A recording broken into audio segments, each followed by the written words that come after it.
दोस्तों, बिग सोचो में खुशामदीद। रात के वक्त अगर आप आसमान की जानिब देखें तो आपको लातादाद चमकते दमकते सितारे नजर आते हैं। इनमें से ज्यादातर सितारे हमारी ही मिल्की वे गैलेक्सी का हिस्सा हैं। अपनी चांदनी पूरी दुनिया में बखेरने वाला चांद भी हमारी गैलेक्सी ही में शामिल है। क्या मिल्की वे गैलेक्सी में और भी चांद पाए जाते हैं? अगर ऐसा है तो फिर हमें सिर्फ एक ही चांद क्यों दिखाई देता है? सितारे और सैयारे में क्या फर्क होता है? क्या चांद हमारा पीछा करता है? इस वीडियो में हम आपको यही सब दिखाएंगे।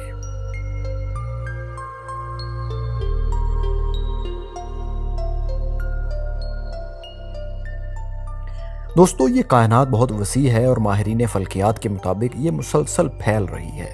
गैलेक्सी यानी कहकशां से मुराद गैसेस, छोटे पार्टिकल्स, डस्ट और अरबों सितारों का एक झुरमट है। ये सब ऑब्जेक्ट कशिश शकल यानी ग्रेविटी के हिसार में होते हैं।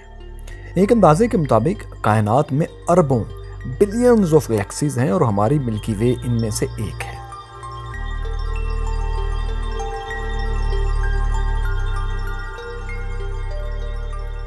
मिल्की वे गैलेक्सी में अरबों खरबों सितारे और सैयारे पाए जाते हैं। सितारे से मुराद एक ऐसा एस्ट्रोनॉमिकल ऑब्जेक्ट या फल्कियाती जिस्म है जो रोशनी खारिज कर सकता है, जबकि सैयारा प्लैनेट उन फल्की अजसाम को कहते हैं जो किसी सितारे के गिर्द चक्कर लगाते हों। मिसाल के तौर पर सूरज एक सितारा है और हमारी ज़मीन इसके गिर्द चक्कर लगाती है, लिहाजा ज़मीन एक सैयारा है।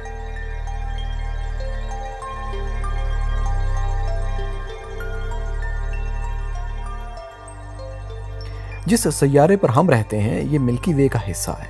मिल्की वे गैलेक्सी साकत नहीं है बल्कि ये एक महवर के गिर्द घूमती है। इस गैलेक्सी के बिल्कुल सेंटर में एक ब्लैक होल मौजूद है। इस ब्लैक होल का हुजम यानी मैस 40 लाख सूरजों के बराबर है, 4 मिलियन सन्स के बराबर।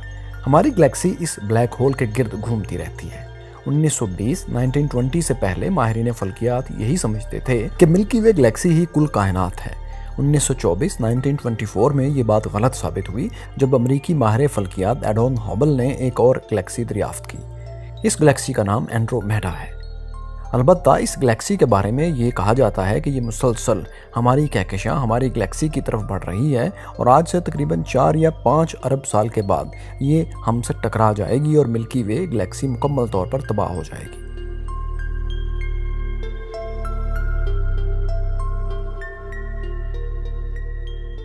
दोस्तों, हमारा निज़ाम शमसी एक सूरज और 8 सैयारों पर मुश्तमिल है और मिल्की वे गैलेक्सी ही का हिस्सा है। प्लूटो को कुछ अरसा कबल तक सोलर सिस्टम के सैयारों में शुमार किया जाता था, लेकिन अब इसे ड्वार्फ प्लैनेट्स की फहरिस्त में शामिल किया जाता है। ड्वार्फ प्लैनेट्स साइज में दूसरे सैयारों से ज़रा छोटे होते हैं और इनकी खसूसियात भी थोड़ी मुख्तलिफ होती हैं। हमारे सोलर सिस्टम के बिल्कुल दरमियान में सूरज मौजूद है। सूरज दरअसल एक सितारा है, यानी यह रोशनी पैदा करता है। सूरज का दर्जा हरारत एक अंदाजे के मुताबिक 15 मिलियन यानी 1 करोड़ 50 लाख डिग्री सेल्सियस तक होता है। यह हाइड्रोजन और हीलियम गैसेस से बना है। जब एक सैयारा अपने ही एक्सिस के गिर्द एक चक्कर मुकम्मल करता है तो कहा जाता है कि एक दिन मुकम्मल हो गया। जब यही सैयारा सूरज के गिर्द एक चक्कर मुकम्मल करे तो इसका मतलब ये होता है कि इस सैयारे पर 1 साल का अरसा गुजर चुका है। मरकरी यानी अतारद सूरज के करीब तरीन है और इसकी सूरज के गिर्द चक्कर लगाने की रफ्तार भी सबसे तेज़ है, जिसका मतलब यह है कि तमाम 8 सैयारों में मरकरी का शमसी साल सोलर ईयर सबसे छोटा होता है। इस सैयारे पर 1 साल ज़मीन के 88 दिन के बराबर होता है।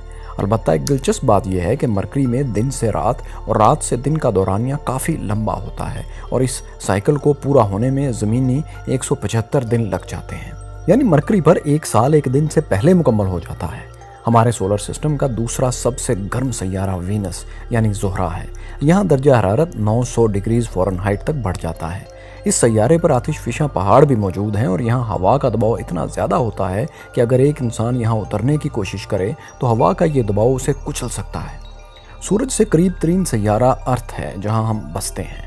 अब तक की तहकीक के मुताबिक ये वाहिद सैयारा है जहाँ पानी लिक्विड फॉर्म में पाया जाता है, इसीलिए यहाँ ज़िंदगी भी मौजूद है। सोलर सिस्टम का चौथा सैयारा मार्स यानी मरीख है। माहिरीन फल्कियात के मुताबिक मार्स पर एक ऐसा आतिशफिशा पहाड़ पाया जाता है जो माउंट एवरेस्ट से 3 गुना बड़ा है। मार्स का रंग इसकी सतह पर पाए जाने वाले आयरन की वजह से सुर्ख है। जुपिटर यानी मुश्तरी निज़ाम शमसी का 5वां और सबसे बड़ा सैयारा है। ये सैयारा हमारे सैयारे यानी ज़मीन, अर्थ जितने 1300 से ज़ायद सैयारों को अपने अंदर समो सकता है। सोलर सिस्टम के छठे सैयारे यानी सैटर्न ज़ोहल के गिर्द 7 रिंग्स पाए जाते हैं। इस सैयारे के बारे में कहा जाता है कि यह सैयारा इतना हल्का है कि अगर इसे एक बहुत बड़े स्विमिंग पूल में रख दिया जाए तो ये पानी की सतह पर फ्लोट करने लगेगा, यानी डूबेगा नहीं। हम इस सैयारे को टेलीस्कोप के बगैर भी देख सकते हैं। निज़ाम शमसी का 7वां सैयारा यूरेनस है। इसके गिर्द 13 रिंग्स पाए जाते हैं। ये दिखने में नीले रंग का है। निज़ाम शमसी का आखिरी सैयारा नेपच्यून भी नीले रंग ही का है। इसकी वजह मीथेन गैस है जो इसकी आबोहवा में बहुत ज़्यादा पाई जाती है। इसी मीथेन गैस की वजह से नेपच्यून और यूरेनस पर डायमंड्स भी पाए जाते हैं। सूरज से दूर होने के बायस नेपच्यून का शमसी साल सबसे लंबा होता है और ज़मीन के तकरीबन 165 ईयर्स के बराबर होता है। अब दोस्तों बात करते हैं इन सैयारों के गिर्द घूमने वाले चांदों के बारे में। सैटर्न के गिर्द सबसे ज़्यादा चांद हरकत करते हैं। इनकी तादाद 82 है, जबकि जुपिटर के गिर्द 79, यूरेनस के गिर्द 27, नेपच्यून के गिर्द 14 और मार्स के गिर्द सिर्फ 2 चांद 2 मून्स सर्कल करते हैं। वीनस और मरकरी का कोई चांद नहीं है। अगर हम रात के वक्त एक अच्छी रेंज की टेलीस्कोप से आसमान की जानिब देखें तो ऐसा मुमकिन है कि हम निज़ाम शमसी के दूसरे सैयारे और इनके चांद भी देख सकें, बल्कि मरकरी, वीनस, मार्स, जुपिटर और सैटर्न को भी हम बगैर टेलीस्कोप के इंसानी आंख से देख सकते हैं। दोस्तों, वीनस पर दिन सबसे लंबा होता है। ज़मीन पर अगर 243 दिन गुजरेंगे तो इस अरसे में वीनस का सिर्फ एक ही दिन गुजरेगा, जबकि सबसे छोटा दिन जुपिटर का होता है जो ज़मीन के महज 10 घंटे पर मुहित होता है।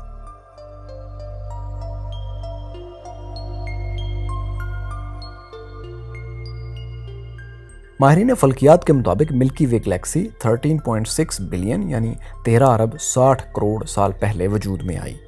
खला में मौजूद मुख्तलिफ गैसेज और छोटे छोटे पार्टिकल्स एक दूसरे से टकराने लगे और कशिश शकल ने ग्रेविटी ने इनको जकड़ लिया। इसी टकराव के नतीजे में कुछ सितारे पैदा हुए और हमारी मिल्की गैलेक्सी वे ने जन्म लिया। कशिश शकल के बायस ये गैलेक्सीज सिकुड़ती गईं और इनका साइज छोटा होता गया, जबकि हमारा निज़ाम शमसी सोलर नेबुला के फटने से वजूद में आया। सोलर नेबुला मुख्तलिफ गैसेज का एक मजमुआ था।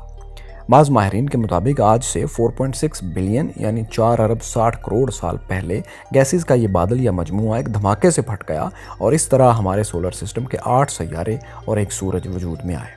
सैयारों ने सूरज के गिर्द घूमना शुरू कर दिया, जबकि चांद के बारे में साइंसदानों का कहना है कि ये 4.53 बिलियन यानी 4 अरब 53 करोड़ साल पहले हमारे सैयारे ज़मीन और एक और सैयारे के टकराव के नतीजे में वजूद में आया था।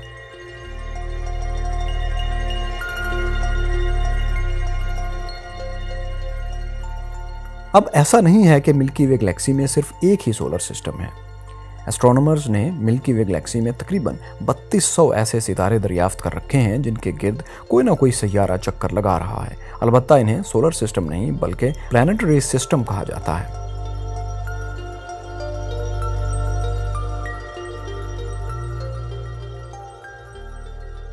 दोस्तों, साइंसदान अब तक हंड्रेड्स ऑफ बिलियंस कई 100 अरब गैलेक्सीज की निशानदही कर चुके हैं। इन गैलेक्सीज में लातादाद सैयारे, सितारे, ब्लैक होल्स, मुख्तलिफ क्लस्टर्स और मीटियोर्स वगैरह पाए जाते हैं। 2021 के आखिर में नासा की तरफ से दावा किया गया था कि उन्होंने मिल्की वे गैलेक्सी से बाहर एक सैयारे का सुराग भी लगा लिया है, लेकिन इस बारे में अभी मज़ीद रिसर्च हो रही हैं।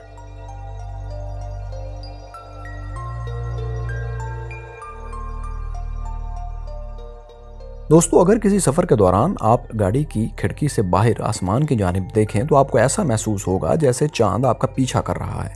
चांद दर हकीकत हमें फॉलो नहीं कर रहा होता, बल्कि वो अपनी जगह पर ही मौजूद होता है। चूँकि चांद हमसे बहुत दूर है, इसलिए हम सफ़र के दौरान जितना मर्जी तवील फासला तय करें, ये फासला हमारी ज़मीन और चांद के दरमियान पाए जाने वाले फासले के मुकाबले में कुछ भी नहीं। इसलिए हमसे बहुत दूर होने की वजह से चांद तो अपनी जगह पर ही रहता है और हमें ऐसा महसूस हो रहा होता है जैसे ये हमारे साथ साथ चल रहा है। दोस्तों, हमारी यूनिवर्स, और अगर ये एक यूनिवर्स से ज़्यादा मल्टीवर्स है तो भी अभी तक हम इसका सुराग लगाने की पोजीशन में नहीं हैं। दोस्तों, ये कायनात इतनी वसी है और हम ये भी नहीं जानते कि ये यूनिवर्स एक है या मल्टीपल यूनिवर्सेस हैं। अगर ऐसा है तो दोस्तों, हमारी मालूमात यूनिवर्स के बारे में इतनी ही है जैसी एक समंदर के किनारे खड़े हुए एक शख्स की जिसने सिर्फ अभी साहिल पर अपने पाँव भिगोए हों। दोस्तों, आपको हमारी ये वीडियो कैसी लगी हमें कमेंट्स में ज़रूर बताइए। शुक्रिया।